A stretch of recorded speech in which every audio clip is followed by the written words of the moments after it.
Hello dear students, welcome back to the science class. Dear students, in the previous video class we are studying about the air and water chapter. Okay, in the previous video we learnt about the composition of air and the uses of air, and again we learned the properties of the air. Now in this video we are going to study about the water. Okay, what are the properties of water and what are the how we are going to purify the water, that all we are going to learn in this video. Okay, see, all the living things need water. Yes, we all the living things, we require the main essential thing for us is water, air and water. In that, water is also one of the essential thing. Yes, all the living things like animals, plants and we people require what here? Water. Yes, correct. Okay, then where we are going to use water? For drinking, we need water for drinking, and for swimming, cooking, cleaning, washing, and for watering the plants. These are the some uses of the water here. As you all know, water is very important for all living beings. It is required by animals as well as plants to survive. Yes, for the surviving purpose, we need a water. It is also used for activities such as cooking, washing, bathing, construction, farming. Yes, already have told where we are going to use the water. Okay, the energy of water is used to generate electricity. Again, one more important thing is that the energy of the water we are using to generate, for generating electricity, we are using water. Though nearly 3/4 of our earth is covered with water. How much? 3/4 of earth is covered with what? Water itself. The amount of fresh water that we can use is available in a very small quantities in a river, lakes, ponds, under the ground. Okay, whatever we are using fresh water, we are using a fresh water. Okay, that way the sources of water, the fresh sources of water are here river, lakes, ponds and underground. As the rainwater falls down on the earth, some of it seeps through the layers of the soil and rocks till it reaches the layer of non-porous rocks. It collects on the top of these non-porous rocks. This forms a water table under the ground. Wells are dug to draw this water out. What we are doing? We are drawing the wells here. When there is more rainfall, the water table gets higher here. Okay, sometimes it reaches the top of the ground, then it trickles out in the form of spring. Yes, it will trickle how? In the form of a spring here. Here are the some properties of water. Okay, pure water has no color, taste or smell. Yes, the water which is pure, it doesn't has a color, taste and smell. Water is called a universal solvent. Why water is called universal solvent? Because it dissolves in many substances.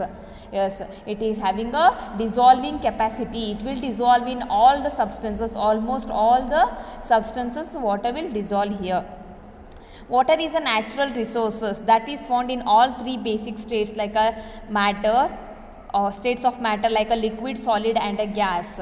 Yes, it exists in liquid state also, even in a solid state as a ice. Okay, and in a gaseous state as a steam it exists. Okay.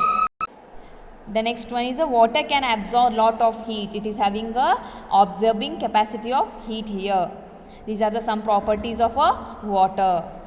Then how can we purify the water? The water that comes from open sources of water like rivers and lakes often contains undesirable substances like dirt, it may be mud, germs. Yes, see, whatever we are getting water from the rivers and lakes, it is not a pure form. It is having some dust, mud and dirt, every germs it is having. So we have to these substances are called what we are calling it as impurities. So water is impure we call, because in that impurities are present. Impurities are nothing but these only, dirt, mud, germs, these all are impurities here. Okay, due to the high solubility, dirt particles and dust particles dissolved in a water making it impure and unfit to drink. Okay, because of all these dirt, germs and mud, the water becomes here what? It becomes impure, and it is we can't drink that water. If we drink that water, again we will fall sick. Okay, so what for that, what is necessary? So for the to remove those impurities, before we have to remove the impurities before drinking, correct? So what we have to do? We are having there two types we are having.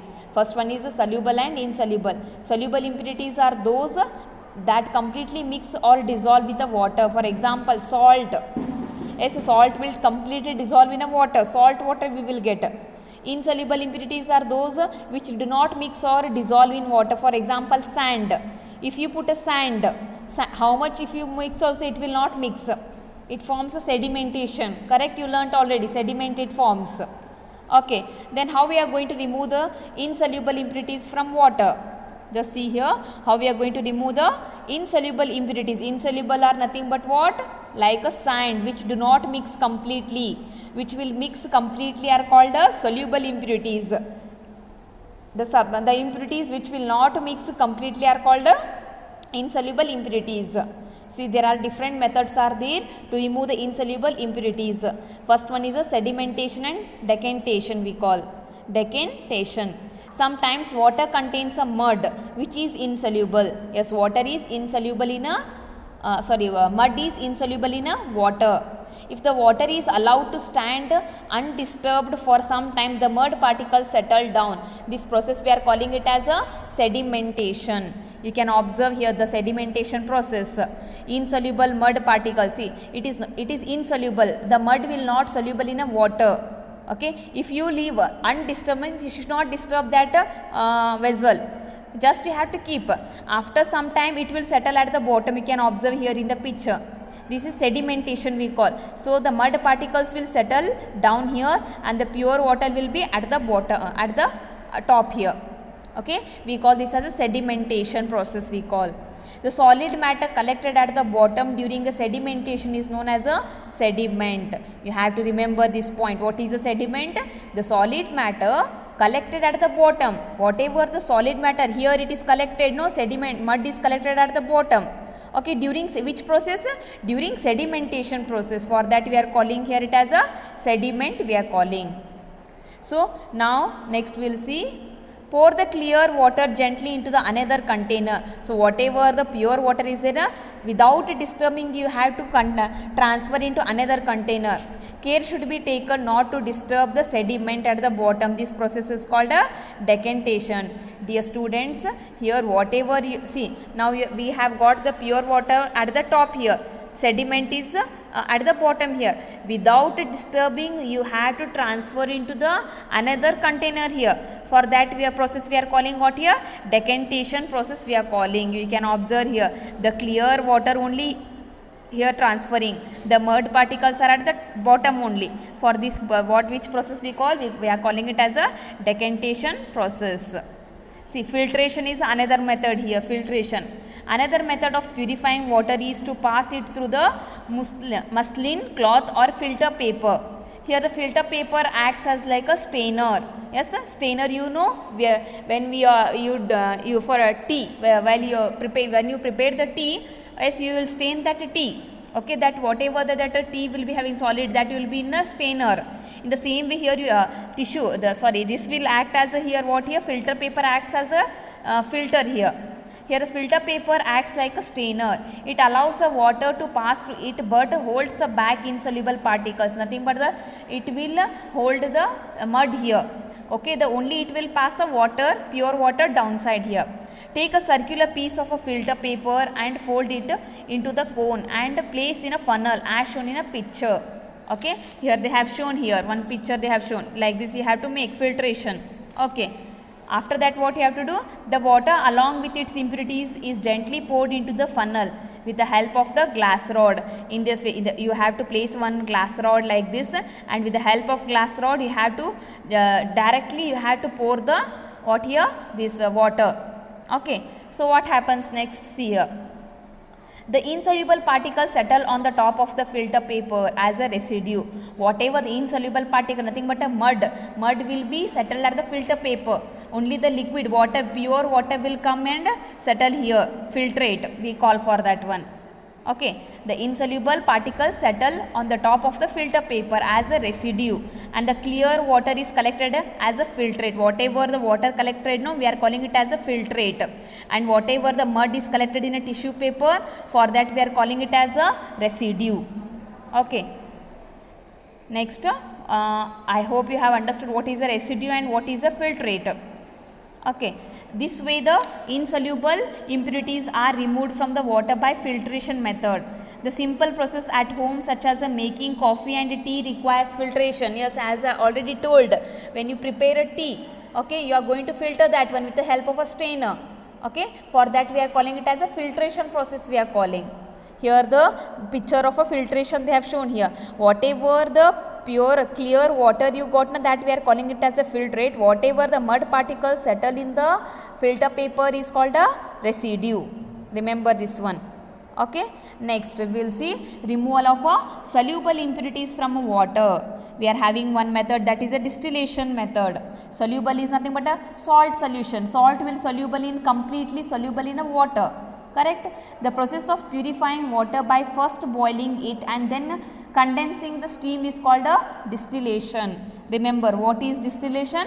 It is the process of purifying a water by a first boiling. First what we have to do? Boil. Then what we have to do? We have to condensing the steam is called as a distillation. Here two processes are there. One is evaporation and one is condensation. Already you know what is evaporation and what is condensation. Okay. This method is used to separate soluble impurities from water. Okay, soluble impurities nothing but like a salt. If salt water is there, salt is a soluble impurity here. Okay, impure water is heated till it boils. You can observe here distillation process. Okay, impure water first we have to heat here. On boiling the water evaporates, leaving the impurities behind. How much we have to heat more here? Okay, when it starts boiling, when it starts boiling, water will evaporates. Yes, water starts evaporating, leaving what here? Leaving the impurities behind. The steam is passed through the condenser, which is kept cool by the circulating cold water around it. The steam cools down in the cool condenser and changes back into the water. This water is collected in another flask and is absolutely pure. This distilled water is used as a coolant in vehicles, batteries, inverters, next science laboratories, as well as in making medicines where you are going to use this distilled water. Okay, this process we are calling it as a distillation. First we have to, whatever the soluble, okay, soluble impurity water is in a salt, okay, salt water also you can take. First you have to start heating. Okay, that liquid water will evaporate and it will go. Okay, here the cold water is there, distilled liquid will come and settle here. It will leaves behind impurity, salt impurities it will leave behind here. This is one of the method of to remove the soluble impurities from water. Distillation is one of the method to remove the soluble impurities from water. Okay, next we will see next concept, that is a purification of water. There is a possibility that even after removing the insoluble and soluble impurities, drinking water may still contain germs. See, after removing the insoluble and soluble impurities, even the drinking water is having some germs. Do you know that clean water which we drink from a tap of our homes is first cleared of its impurities by water workers department before making it available for use?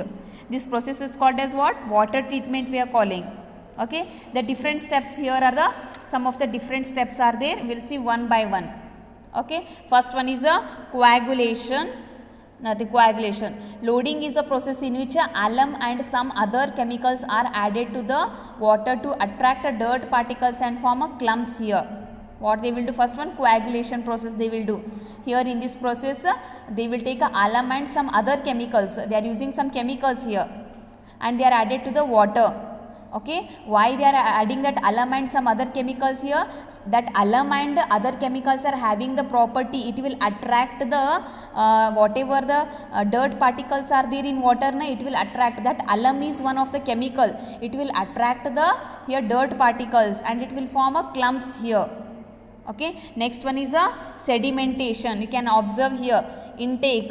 First they will intake here, next lime and alum they have placed here, so that the lime is one of the chemical and even alum is one of the chemical, it will attract the dirt particles here. Okay, next one is the sedimentation. After coagulation, the water is collected in a large tanks. Where it is collected? The water is collected in a large tanks and left undisturbed.